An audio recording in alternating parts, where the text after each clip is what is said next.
Siria está aquí, a 8 horas de avión de España. Es la mitad de grande y su población se concentra aquí. ¿Por qué? Porque toda esta zona es un enorme desierto, pero un desierto muy importante. Tiene 1/3 de las reservas de petróleo del mundo y también de gas natural. Según algunos, el nuevo petróleo. Para sacarlo de aquí y llevarlo a Europa, hay que rodear toda esta península y salir por el canal de Suez. Como te puedes imaginar, aquí te cobran. Pero hay otra manera más fácil, la línea recta. El que controle estas tuberías las puede abrir y cerrar, como un grifo. Si no pagas, no hay petróleo, ni gas. Esta región es increíble.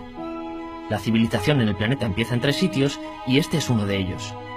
Mesopotamia, aquí. Sumer, que te sonará menos, pero es donde empieza todo. Aquí también. ¿Recuerdas la Torre de Babel de la Biblia? La hicieron estos tíos. Egipto, aquí. Siempre ha sido un punto de contacto entre Oriente y Occidente, dando a Asia salida al Mediterráneo. Quizá por eso aquí nacen las principales religiones monoteístas, el judaísmo, el cristianismo y el islam. El islam es el último que llega y de hecho acoge a las 2 anteriores. Adán, Noé, Moisés, Jesucristo son considerados profetas islámicos. Bueno, al grano. Como la zona es brutal, todos han querido controlarla y siempre ha estado dentro de algún imperio. Los persas, los griegos, los romanos. El imperio romano termina partiéndose en 2 y finalmente solo sobrevive esto. Ahora es cuando la última religión monoteísta, el islam, construye su propio imperio. ¿Te acuerdas de las cruzadas? Bueno, pues son los europeos cristianos intentando recuperar esta zona de la que estamos hablando. Los últimos en llegar son los turcos, que ojo, no vienen de Turquía, sino de muy lejos en Asia, junto con Gengis Khan. Lo conquistan todo y fundan el Imperio Otomano. El Imperio Otomano se queda ahí hasta la Primera Guerra Mundial. 600 años. Cuando acaba la Primera Guerra Mundial, aparecen pequeños países donde antes estaba el Imperio Otomano. Y por primera vez vemos a Siria en un mapa. Hasta ahora la habíamos dibujado para no perdernos. ¿Y quién se inventa estos países? Bueno, lo que te voy a contar es alto secreto. O lo era en 1916. Este súper secreto se llama Acuerdo de Sykes-Picot. Los franceses y los ingleses no podían derrotar solos al Imperio Otomano. Solo podían si les apoyaba la gente que vivía dentro. En su mayoría árabes. ¿Cómo se los ganaron?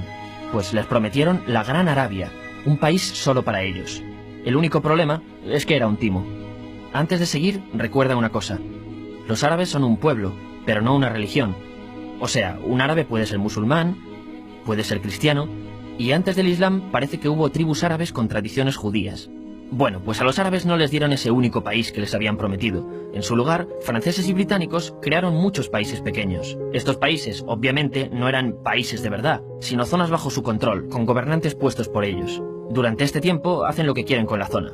Recuerde que hay petróleo. Siria, aunque no tiene grandes reservas, tiene fácil salida al mar. Y Francia, que es la que se ha quedado con Siria, se lo da a compañías extranjeras. Después de la Segunda Guerra Mundial, los europeos se van. En el caso de Siria, son echados a patadas. Pero antes de irse, crean otro estado, Israel. No es el momento de hablar de ello, pero es un estado muy polémico que sus vecinos no reconocen. La prueba es que nada más irse los británicos, todos estos estados lo atacan. La zona, a partir de ahora, va a ser una bomba de relojería. Y mientras, ¿qué pasa en Siria? Bueno, pues no es muy estable. Tiene golpes de estado constantes. En esa época, aparece en Siria una ideología que se hace con el control y se expande por el mundo árabe, el Ba'ath. Esta ideología mezcla el antiguo sueño de una sola nación árabe con ideas socialistas. Y algo muy importante, es laica, o sea que no es religiosa. Siria se llega a unir con Egipto, un país con el que no tiene frontera. Pero no es algo raro, muchos de estos países intentan hacerlo también. Como recordarás, a esta gente se le había prometido un solo país y las ganas las seguían teniendo. Pero la unión falla.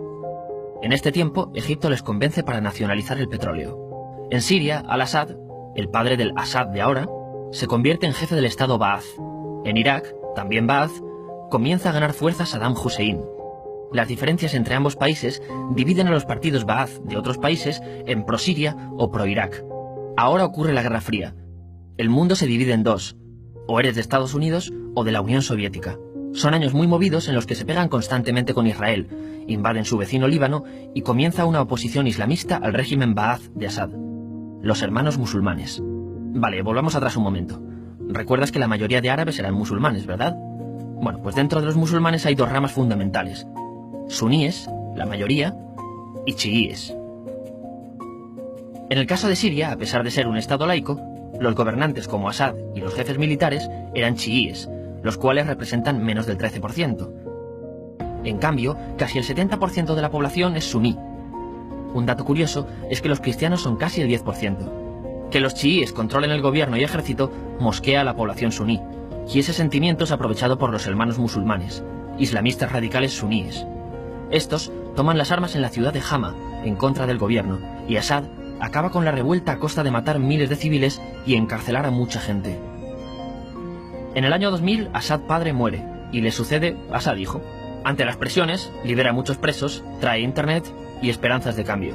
Hay un periodo de gran debate político y aparece la oposición. También vuelven los hermanos musulmanes. Los siguientes años son difíciles. Arrestan a la oposición.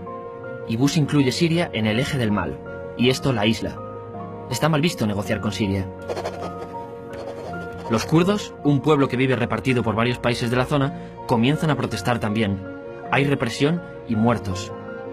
En 2011, te sonará esto, ocurre la Primavera Árabe. ¿Qué es esto?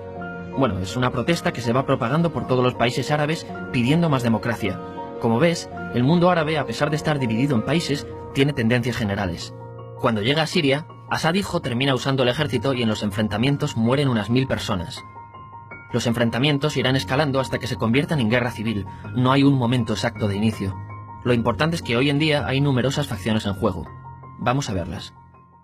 Pero primero piensa en que todo está dividido entre chiíes, la minoría, y suníes, la mayoría. Chiíes, y además laicos, o sea, no religiosos, son el gobierno de Al-Assad. Controla todo esto, que si recuerdas son básicamente las zonas chiíes del país, y está enfrentado al resto. También mayoritariamente laico, pero suní, es el Ejército Libre de Siria, o FSA en inglés, junto con el Frente Islámico, que es religioso, y otros 70 y pico grupos más, forma una coalición que la prensa llama simplemente la oposición.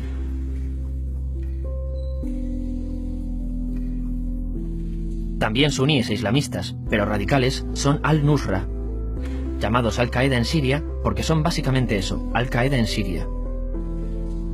Otros islamistas radicales son el ISIS o Estado Islámico. Salen de Al-Qaeda en Irak, controlan la mayor parte de Siria e Irak y se han hecho famosos por sus atrocidades. Su objetivo teórico impacta a muchos. Es un Estado Islámico a lo largo de Asia, África y Levante. Aunque a ti ya te suena, ¿verdad? En naranja tenemos al pueblo kurdo, que recordarás porque el presidente Al-Assad lo reprimió, al igual que gobiernos de países próximos también lo hacen. Ahora controlan militarmente esta zona. Antes de terminar, repasemos los apoyos internacionales a fecha de octubre de 2015. Las fuerzas de Al-Assad son apoyadas por Rusia, que ya tenía base militar en el país antes del conflicto, Irán y China. Todos son países de lo que Europa llama Oriente. En contra de Assad, apoyando a la llamada oposición, luchan Estados Unidos, Turquía, Francia, Gran Bretaña y Arabia Saudí. Podemos terminar con algunas conclusiones. Te advierto que esto ya es pura opinión. Si recapitulamos, vemos que la región es estratégica. Por su situación privilegiada, todos la quieren. Siria siempre ha estado bajo el paraguas de grandes imperios. Piensa que hace 100 años la actual Francia era Francia. Gran Bretaña era Gran Bretaña. Pero es que hace 200 también, y hace 300 también, y hace 400 también. En cambio, Siria solo es Siria desde hace menos de 100 años, y solo se gobierna a sí misma desde hace poco más de 50. Además, jamás decidieron sus fronteras, se las impusieron. Europa dividió Oriente Medio a su antojo para controlarlo, diseñando países sin tener en cuenta su población. Muchos historiadores dicen que todo pueblo tiene la necesidad de manejar su propio destino, pero estos ingredientes que hemos visto juegan en contra de proyectos como la Siria Ba'ath, que encima usa la represión para mantenerse. En última instancia, lo que producen es una guerra civil. En este contexto no es extraño que aparezcan actores que se alimenten de la desesperación, el sentimiento suní de opresión y la visión de Occidente como invasor. ISIS usa la identidad árabe y la mitología de antiguos imperios. Cuando quieres entender el presente, pregúntate, ¿y el pasado?